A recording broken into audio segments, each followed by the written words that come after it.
So today's question is all about the emerging threats specific to ransomware. People ask us all the time about, what's coming down the pipe, what's new, what do I need to know, those kind of things. So that's what we're going to talk about today. So for the last several years, we've been educating people on how to protect themselves from ransomware using a backup and disaster recovery strategy.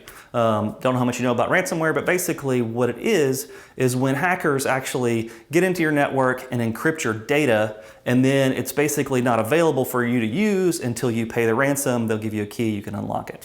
Well, if you have a good backup and disaster recovery strategy, you don't pay a ransom, you don't mess with those guys, you just recover your data and it's no big deal. So that's what we've been doing for our clients for the last several years and been doing it really successfully.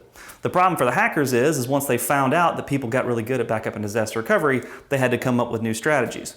So what they're doing these days, what we're seeing a lot of emerging now is they're actually not only encrypting your data, you still need a good backup and disaster recovery strategy, but they're also stealing it. They're actually going in and taking data from your network, and a lot of times it's personal information about your customers or your employees or people that have trusted you to protect their data. And what the hackers do is they take that data and then threaten to release it out into the world and obviously give you a lot of trouble with your customers, employees, whatever.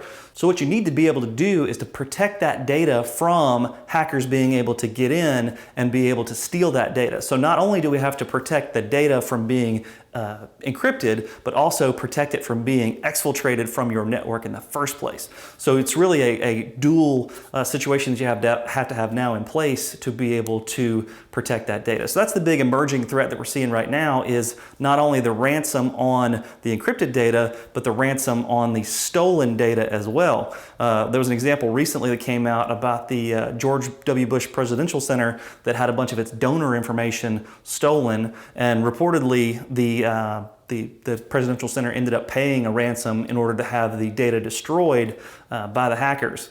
The problem, of course, is that you're trusting that hackers are going to then delete the data that they say they're going to delete, and again, they're criminals, so it makes it pretty tough. So that's the thing to look out for these days, is not only to have a strategy for backup and disaster recovery for ransomware, but also to be able to protect the data from being exfiltrated, stolen from the network in the first place. If you like this kind of content, you'd like to see more, by all means subscribe to the channel and also hit the bell for notifications. Also, if you have other questions that you'd like us to answer, stick those in the comments and we'll be happy to try to answer those as part of a future video. Thanks a lot.